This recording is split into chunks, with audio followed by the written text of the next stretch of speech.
오늘 창세기 47장 야곱이 자신의 아들, 가장 사랑하는 아들 요셉을 향해서 유언하는 그 말씀을 함께 나누려고 합니다. 우리가 유언이라고 하는 건 마지막 말이기 때문에 이 땅에 살아있는 동안에 그래서 무겁게 들려질 수 있지만, 그러나 한 해를 마무리하는 이 시점에서 어떻게 보면 이 해를 보낸다고 하는 측면에서 이 유언에 대한 말씀을 이 마지막이라는 시점에서 한번 생각해 보는 것도 괜찮겠다, 이런 생각을 갖고 이 야곱의 유언 속에, 그 요셉의 유언 속에 담겨있는 하나님의 기대, 하나님의 비전, 하나님의 생각이 무엇일까, 이걸 함께 나누면서 우리가 이 한 해를 마무리하고 2021년을 맞이할 수 있기를 원하는 것입니다. 첫 번째, 오늘 이 요언의 말씀을 통해서 그런 생각을 갖게 됩니다. 우리가 섣부른 판단을 하지 말자. 섣부른 판단하지 말자. 현대인들의 특징이 무엇입니까? 현대인들의 특징은 숫자 개념이 밝다는 거예요. 통계에 대해서 민감합니다. 매일같이 코로나가 몇 명이 발생했는지, 몇 명이 사망했는지, 이게 매일같이 하루에도 몇 번씩, 어제 몇 명 발생했습니다, 몇 명이 위중합니다. 이 통계 수치에 우리가 민감하게 되어 있습니다. 여론조사 얼마나 많이 압니까? 그러니까 오늘 이 시대를 살고 있는 모든 사람들은 어린 아이들의 이르기까지 이 통계에 익숙합니다. 그래서 통계에 관심이 많습니다. 우리 실생활 곁에 다가와 있습니다. 직장에서도 분기단으로, 월단으로, 때는 주단으로 생산량이 어떤지, 매출은 증가했는지 떨어졌는지, 이거 뭐 체크한단 말이죠. 전에 제가 어떤 분 사업장에 가보니까 이 그래프가 있더라고요. 그래프가 이게 뭡니까 했더니 매출이 올라갔는지 떨어졌는지 그걸 다 체킹하는 거예요. 그래 얼마나 이 숫자에 우리는 민감해 있는지. 과학이 발달하면서 여론조사라든지 이런 것들이 정확하게 데이터가 나오지 않습니까?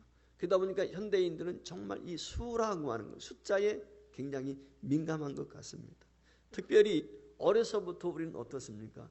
성적표를 받아들죠. 어릴 때부터. 그래서 몇 점 받았나, 몇 점, 아무 개는 몇 점인데 너는 왜 그래? 이게 어려서부터 아이들이 이 수에 그냥 민감하게 반응을 할 수밖에 없는 체질이 돼버렸어요. 그래서 세일즈맨 같은 경우에 요즘에는 연봉 개념으로 주로 이제 회사에 또 안 오고 있는 줄 아는데, 그 연봉을 따지게 될 때 회사에, 물론 오너 입장에서도 그게 이해가 가요.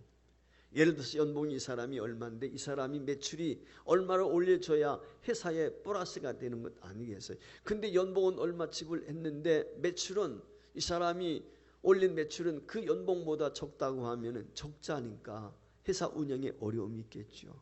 그러니까 세일즈맨들 어떻습니까? 자기가 하는 일에 대해서 실적이 있어야 돼. 실적이 없으면 도태되는 거예요. 퇴출되는 거예요. 그게 우리 삶이에요. 이와 같이 사람의 가치는 판매량과 관계가 있는 것처럼 이 세상은 그렇게 인식되어지고 있습니다. 그래서 어떤 사람은 플러스 인생, 어떤 사람은 마이너스 인생. 사실은 그게 오늘 중요한 것이 아닌데, 근데 세상은 오늘 그와 같이 굴러가고 있다는 것이죠. 오늘 여기 본문 말씀을 보겠습니다. 야곱이 죽을 때의 상황인데 무엇이라고 27절에 기록을 했습니까? 이스라엘 족속이 애굽 고센 땅에 거주하며 거기서 생업을 얻어 생육하고 번성했더라고 기록을 했습니다. 여러분, 야곱이 애굽에 내려간 지 몇 년 만에 이와 같이 번성하는 은혜를 입게 되었을까요? 사실 여러분 아시는 것처럼 야곱이 70명의 가솔들 데리고 애굽에 내려갈 때는 아무것도 없이 빈턴터리로 그냥 가게 된 것이죠. 오랫동안 기근 가운데 있었기 때문에 먹을 것이 없어서 어쩔 수 없이 이 애굽에 내려가게 된 것입니다. 근데 애굽에 먼저 와 있던 아들 요셉의 도움으로 그들은 애굽에 들어올 때 편안히 대접받으며 들어왔어요. 그리고는 고센이라고 하는 곳에 정착을 해서 자신들이 베두인이었기 때문에 목축업을 하면서, 그리고 바로의 그 목축들을 또 돌보면서 그렇게 세월 살았단 말이죠. 그래서 오늘 보니까 이 몇 년 동안 그곳에서 야곱이 살았느냐? 17년 살았어요. 그러니까 130살 때 애굽에 왔는데 지금 147세가 된 것이죠. 그 147세가 되어 죽을 날이 임박하게 되었을 때 오늘 유언하는 거거든요. 근데 이 유언의 핵심이 뭔지 아십니까? 지금 애굽에서 정착했습니다. 자리 잡았습니다. 잘 삽니다. 번창한다고 성경이 기록을 했어요. 그런데 야곱은 이곳은 우리가 머물 곳이 아니라는 거예요. 내가 머물 곳은 이곳이 아니라는 거예요. 우리는 애굽에 머물러서는 안 된다는 거예요. 여러분, 야곱은 인생을 어떻게 산지 아십니까? 그의 서두는요, 처음 인생이 어땠어요? 자기밖에 몰랐잖아요. 수단 방법 가리지 않았잖아요. 형 속이고 아버지 속이고 삼촌 속이고 재산 들리는데 혈안이 됐습니다. 자기 자신을 위해서. 그랬던 그가 야복강에서 하나님 만나게 되죠. 사람이 바뀌게 되죠. 거듭나게 되죠. 하나님 중심의 사람이 돼요. 그러면서 그의 고백이 가장 잘 표현된 것 중에 하나가 뭐냐면 바로 앞에 섰을 때예요. 바로가 묻습니다. 애굽에 온 야곱을 향해서 당신 나이가 몇 살이요? 그렇게 물어봐요. 그때 야곱이 뭐라고 그래요? 내 인생 나그네 길이 130년입니다. 이 말의 의미는 뭐냐면 나는 나그네입니다. 지금 바로 앞에서 나는 나그네로 이 땅에 왔어요. 나그네로 이 땅에 왔다는 말은 그 말씀 속에 먼 미래를 바라보면서 나는 이 땅을 또 떠날 것입니다. 하는 그 말도 거기에 포함됐다고 생각해요. 애굽에 자신이 정착하기 위해서 온 것이 아니고 뿌리 내리기 위해서 온 것이 아니라 나는 나그네로 왔습니다. 잠시 이 기근 피하기 위해서 나는 돌아갈 곳이 있습니다. 이게 야곱의 믿음이에요. 야곱의 신앙입니다.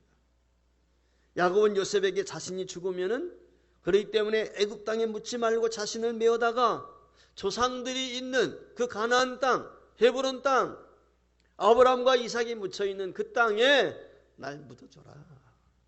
내가 돌아갈 곳은 이곳이 아니야. 내가 묻혀야 될 곳은 이 땅이 아니라 하나님의 약속하신 그 땅, 가나안 복지란다.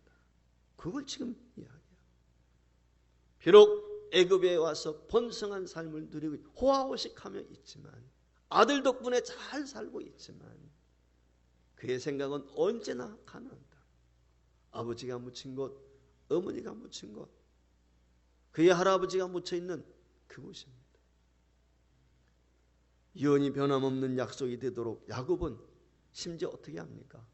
요셉의 손을 자신의 허벅지 아래 넣고 맹세하도록 하죠. 순종하도록 하죠. 꼭 지켜야 될 것을 말하죠.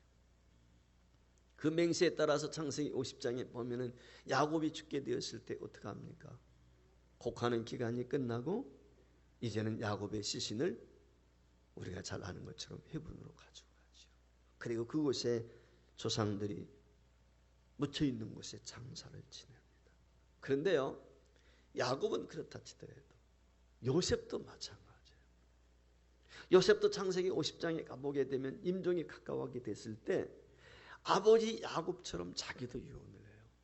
형제들을 향해서 창세기 50장 25절 말씀에 보면 당신들은 여기서 내 해골을 메고 올라가겠다고 하라. 내 해골을 메고. 이 말의 의미가 뭐예요? 이 말 속에도 똑같은 거예요. 야곱과 똑같아요. 우리 유대인들이 히브리인들이 살 곳은 이 애굽이 아니다. 애굽에서 정착해 살 것이 아니다. 언젠가는 우리는 떠나게 될 것이다. 그 떠날 때 나의 시신을 가나안 땅으로 메어가라. 그곳에 안장을 시켜달라. 이게 요셉의 부탁이에요. 아버지와 똑같이 합니다. 사는 여러분 한번 생각해 보세요. 야곱의 유언과 요셉의 유언 한번 상상을 해보십시다. 특별히 야곱은 그렇다 치더라도 요셉의 입장에서 한번 생각해 보세요. 그리고 그 유언이 언제 이루어집니까? 우리가 잘 아는 것처럼 출애굽할 때 이루어지지 않습니까? 그래서 모세와 그의 군대가 그의 백성들이 출애굽하면서 요셉의 시신을 가지고 나오지 않습니까? 여러분, 이미 지금 야곱과 요셉이 임종을 앞두고 유언했을 때는 가나안 땅을 얻은 것이 아닙니다. 그리고 그들은 지금 고센 땅에 정착해 있습니다. 정착 정도가 아닙니다.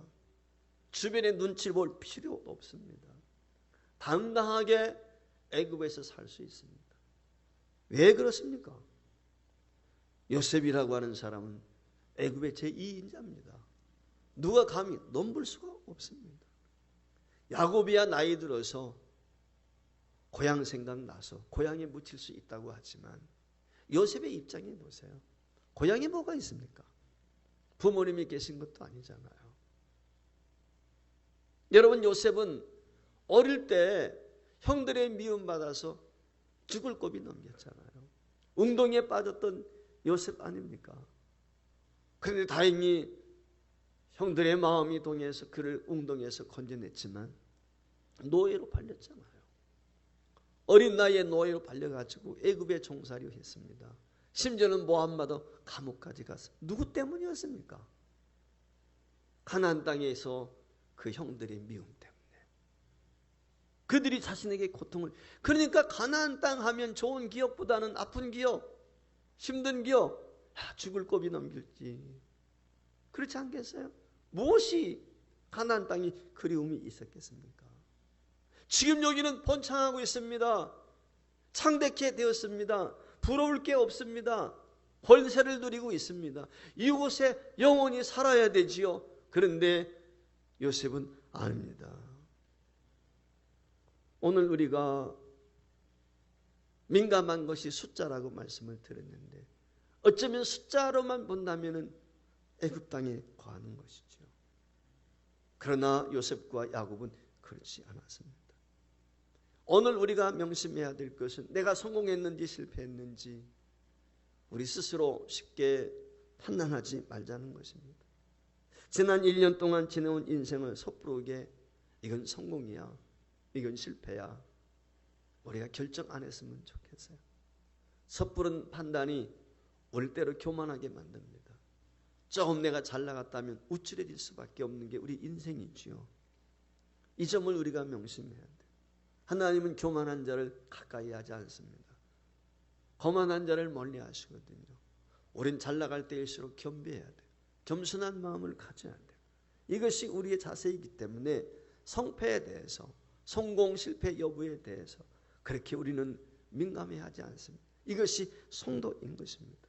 내가 남들보다 좀 잘했다 라고 하는 생각이 들면 어느 사이에 교만한 마귀란 놈은 우리를 움직여가지고 우쭐하게 만들고, 여러분 이것이 우리를 망하게 하는 지름길이에요. 대개 보면 그렇습니다. 여러분, 망하는 사람이 언제 망합니까? 잘 나갈 때 망해요. 성공할 때 망하는 거예요. 그때 망하지 다른 때 망하지 않습니다. 그때 떨어지는 것입니다. 우리가 이 점을 잘 명심했으면 좋겠어요. 올라갔다고 다 된 게 아니거든요. 얼마든지 떨어질 수 있는 거예요. 변곡점이 있을 수 있어요. 이 점을 우리는 늘 마음에 명심해야 되는 것입니다. 동시에 내가 실패했다, 그것 때문에 좌절하지 않았으면 좋겠어요. 시리에 빠지지 않았으면 좋겠어요. 많은 사람들이 오늘날 왜 어려움 가운데 있고 심지어는 자신의 생명까지도 포기하는 경우가 있습니까? 시리에 빠져서 나는 실패자라고 스스로가 낙인을 찍는 거예요. 그러기 때문이 아니겠습니까? 경제적으로 제자리가 아니라 뒤로 후퇴할 수도 있었겠지요. 어떤 수치이든 계획했던 것 또는 작년에 이루었던 것보다 떨어졌다는 이유로 인해서 오늘 저와 여러분의 1년 동안의 인생에 대해서 패배했다는 생각, 내가 패배자라는 생각 갖지 않았으면 좋겠습니다. 서두에 말씀을 드린 것처럼 요즘 살아있다는 것만도 은혜이지 않습니까? 살아갈 수 있는 힘을 얻었다는 것만도 은혜이지 않습니까? 오늘 이 자리에 나와서 예배할 수 있다는 것만도 특권이 아니겠습니까? 그렇다면 오늘의 어떤 마음을 가져야 되겠어요? 감사했으면 좋겠어요. 사랑하는 여러분, 어쩌면 이런 경험들이 저와 연우로 하여금 우리 앞길을 더 탄탄하게 만들 수 있다, 전 그런 생각도 가져봅니다. 올 한 해 인생이 플러스였는지 마이너스였는지 우리는 잘 모르지만, 그러나 하나님 앞에 모든 걸 맡기고 내가 섣부른 판단을 지워버리고 실패했느냐 그것 때문에 좌절하거나 성공했다고 그 조그만 성공으로 우쭐대지 않는 저와 여러분이 될 수 있기를 바라고 이 한 해를 잘 마무리했으면 좋겠습니다. 따라서 두 번째, 오늘 저와 여러분이 생각해야 될 것은 미래지향적인 삶이 되어야 돼요. 앞으로 나아갈 길이 무엇인가를 저와 여러분이 볼 수 있기를 원합니다. 유언은 무엇입니까? 사실은 유언이라는 것은 앞날에 이루어질 것이죠. 미래를 향하는 것이죠. 자기 위해 죽음을 애굽에 묻지 말고 가나안 땅에 준비된 조상들의 묘실에 장사해달라는 유언은 그의 자손들에게 비록 애굽에서 너희가 번성을 누리고 있지만 명심해라. 너희들은 이 땅에서 영원히 살 것이 아니다. 너희들이 나가야 될 것은 하나님이 약속하신 가나안 복지다. 그걸 지금 이야기하는 것이죠. 하나님이 언약하신 약속의 땅, 그걸 바라봐야 된다. 이 땅에만 치심하면서는 안 된다. 이 땅에 삶의 목적을 두어서는 안 된다. 그걸 이야기하는 것입니다. 그리고 하나님께서 언약하신 후손에 대한 약속 역시 가나안 땅에서 이루어지는 것이죠. 설령 지금의 번영을 다 잃는다 할지라도 이 가나안 땅에 가서 이스라엘 민족을 이루어야 한다. 그것이 야곱이 요셉에게, 요셉이 그의 형들에게 이야기하고 있는 것입니다. 이런 야곱의 유언을 그대로 본받아서 요셉도 창세기 50장에 가게 되면 유언하지 않습니까? 언젠가는 형제들이여 애굽은 우리를 떠날 것입니다. 왜냐하면 이곳은 우리가 영원히 머물러 있어야 할 곳이 아니기 때문에 그렇습니다. 우리가 언젠가는 떠나게 될 때 그때 내 해골을 가나안 땅에 안장을 시켜주시오. 이게 요셉이에요. 여러분, 요셉은 애굽에서 최고의 성공을 거둔 사람이지요. 노예에서 죄수에서 국무총리가 되었으니까 바로의 이 인자가 되었으니 최고의 성공자 아니겠습니까? 앉아고 싶은 마음 있지 않을까요? 그런데 그의 생각은 애굽이 아닙니다. 가나안 땅입니다. 우리 믿음의 조상이 있는 가나안 땅. 믿음의 눈으로 그 가나안 땅을 보는 거죠. 애굽 사람들이 애굽에 요셉의 묘지가 있다면 어떨 것 같아요? 아마 숭배했을는지도 모릅니다. 위대한 총리 대신이라고 그의 업적을 기렸을는지도 모릅니다. 묘비도 거창하게 세웠을는지도 모릅니다. 인간 세상은 그렇지 않습니까? 근데 요셉은 그걸 기대하는 게 아닙니다. 하나님의 약속의 땅 가나안을 보는 거죠. 요셉은 애굽을 거절했습니다. 그래서 자신이 죽어서 해골이 가야 될 곳, 그것은 바로 가나안 땅이라는 거예요. 사랑하는 여러분, 야곱과 요셉의 유언은 단순한 유언이 아닙니다. 메시지입니다. 무슨 메시지입니까? 이스라엘 백성은, 하나님의 자녀는 애굽에 사는 것이 아니다. 하나님의 자녀는 가나안 땅에 살아야 된다. 여러분이요, 성도의 삶은 이 땅이 아닙니다. 이 지당은 없어질 것입니다. 우리가 영원히 사모해야 될 것, 우리가 영원히 사는 것, 그것은 천국입니다. 이 땅에서 아무리 호화호식을 한다 할지라도 그것은 순간에 지나가는 것입니다. 이 의식을 가지고 살아야 돼요. 오라 하면 오늘일지 내일일지 알 수 없지만 우리는 가야 됩니다. 우리는 늘 이 점을 명심해야 돼요. 약속의 땅으로 가야 됩니다. 하나님의 언약을 잊지 않고 하나님의 백성으로 살아가야 될 이유가 오늘 여기에 있습니다. 여러분이요, 이스라엘 백성들에게 애굽은 잠시 머무는 것입니다. 나그네가 머무는 것입니다. 우리도 마찬가지입니다. 우리가 몸담고 있는 이 땅은 나그네로 사는 동안 잠시 머물다 가는 것뿐입니다. 이스라엘 백성들이 지향해야 되는 것이 가나안이었던 것처럼 저와 여러분이 기대하고 바라봐야 될 것, 그것은 바로 우리의 천국이지요. 아버지 하나님이 계신 하나님의 나라인 줄 믿습니다. 앞서 우리가 수치 판단의 기준이 되어서는 안 된다고 했습니다. 그럼 저와 여러분의 판단 기준은 무엇이어야 될까요? 지난 한 해를 돌아보면서 다시 한번 그런 생각을 가져봅니다. 성도에게 판단 기준은 사명이다. 사명이 판단 기준이 되어야 된다. 많고 적으냐가 아니라 하나님의 사명을 내가 이루었는가, 이것이 우리의 판단 기준이 되어야 된다. 이 땅에 나를 머물게 하신 하나님의 뜻과 섭리를 내가 얼마나 실천하고 있는지, 2020년도에 그것을 이루기 위해서 달려왔다고 생각하고 2021년도에도 이 사명을 위해서 달려가야 될 줄 믿습니다. 항상 하나님 앞에 깨어있고 하나님이 주시는 사명을 이루고자 하는 그와 같은 열정이 저와 여러분에게 식어지지 않았으면 좋겠습니다. 여러분 바울의 유언을 보십시오.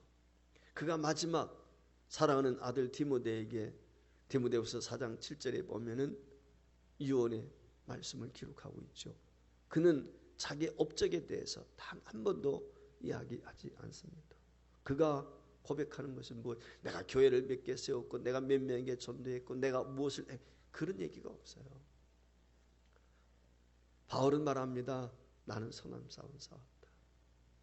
나는 싸움이었다. 전투였다. 내 인생은 피 터지는 전쟁이었다. 그렇죠. 영적인 싸움. 수많은 감옥에 갔고 매 맞고 굶고 죽을 겁이 얼마나 넘겼습니까? 나는 선한 싸움. 그럼에도 불구하고 나는 선한 싸움을 싸워. 나는 달려갈 길 다 마쳤다. 나는 믿음 지켰다. 이게 바울의 당당함이에요. 오늘 저와 여러분도 그래요. 이 땅에서 아무리 잘 먹고 잘 살아도 믿음을 잃어버렸다면 모든 걸 잃어버린 것입니다. 그러나 내가 이 땅에서 힘들고 어려웠다 할지라도 믿음을 잃지 아니했다면 모든 것을 얻은 것입니다.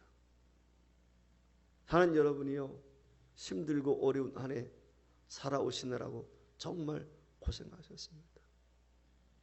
중요한 것은 믿음을 잃지 않는 것입니다. 우리의 믿음이 이 코로나의 영향을 받아서 변질되지 않는 것입니다. 두려워하지 않는 것입니다.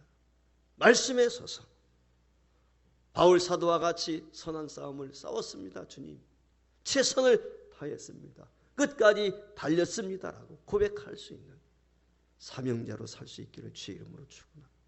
따라서 마지막 저와 여러분이 사모해야 될 것, 경배자로 살자, 예배자로 살자는 것입니다. 오늘 여기 야곱이 유언이 끝난 다음에 어떻게 합니까? 침상에서 내려와 무릎을 꿇습니다. 그리고 하나님께 경배했더라. 그의 생은 경배로 끝납니다. 예배로 끝나는 것입니다. 오늘 저와 여러분이 예배자로 살 수 있기를 원합니다. 코로나19로 때문에 연말 되면은 많은 분들이 송년회다 뭐다 하는데 제대로 활동할 수가 없어서 지금은 그렇지만은 여러분 어떻습니까? 연말이 되면 많은 사람들이 이것저것 모임을 갖지 않습니까? 분주하지 않습니까? 오늘 우리는 이와 같은 때에 어디에 관심을 가져야 될까요? 하나님을 예배하는 것, 하나님을 경배하는 것. 힘들고 어려움이 있지만 우리 서부제일교회가 2021년도에 예배가 회복되어지는, 가정 예배가 회복되어지고 개인 예배가 회복되어지는 그런 원년이 되었으면 좋겠습니다. 그러기 위해서 필요한 것 두 가지가 있습니다. 첫째, 매일 기도하자는 것입니다. 매일 기도해야 됩니다. 시간 정해놓고 기도해야 됩니다. 이 점을 잊지 않았으면 좋겠습니다. 하나님이 주신 사명 잘 감당할 수 있게 해달라고, 하나님의 뜻과 섭리를 분별할 수 있게 해달라고, 어떤 상황 가운데서도 말씀을 의지하고 의심하지 않고 하나님 앞에 설 수 있게 해달라고, 기도의 사람이 되었으면 좋겠습니다. 두 번째, 매일 성경입니다. 매일과 같이 말씀을 가까이 하는 것입니다. 하루에 한 장 이상 읽자. 온 성도들이 한 장이 어렵다면 한 절만이라도 읽자. 한 절만이라도. 그래서 필사운동을 내년에 전개하는 것입니다. 왜? 말씀을 떠나서는 내가 믿음을 지속할 수가 없어요. 말씀대로 살아야 돼. 이 시대에 하나님이 참 믿음을 보겠느냐? 말씀하셨어요. 오늘 저와 여러분이 정말 말씀과 기도로 무장해서 우리의 삶이 어떠하든지 누가 우리를 판단하든 스스로 섣불리 우리도 남을 판단하지 아니하고 내가 사명에 충실하기 위해서 최선의 노력을 경주하며 경배자로 살아가게 될 때 하나님께서 이 고난의 터널을 극복하고 그 광명한 빛을 볼 수 있도록 역사하실 것이고 마침내 하나님 나라에 이르게 될 때 잘했다 칭찬받는 종들 삼아 주실 줄 믿습니다. 사랑하는 성도 여러분, 올 1년 동안 정말 수고 많이 하셨습니다. 그러나 우리 앞에 어떤 일들이 놓여 있을지 알 수 없지만 오늘 주신 말씀 기억하면서 나그네 인생인 것을 기억하시고 요셉과 같이 야곱과 같이 믿음으로 승리하여 하나님 앞에 인정받는 신실한 주의 자녀들일 수 있기를 주의 이름으로 축원합니다.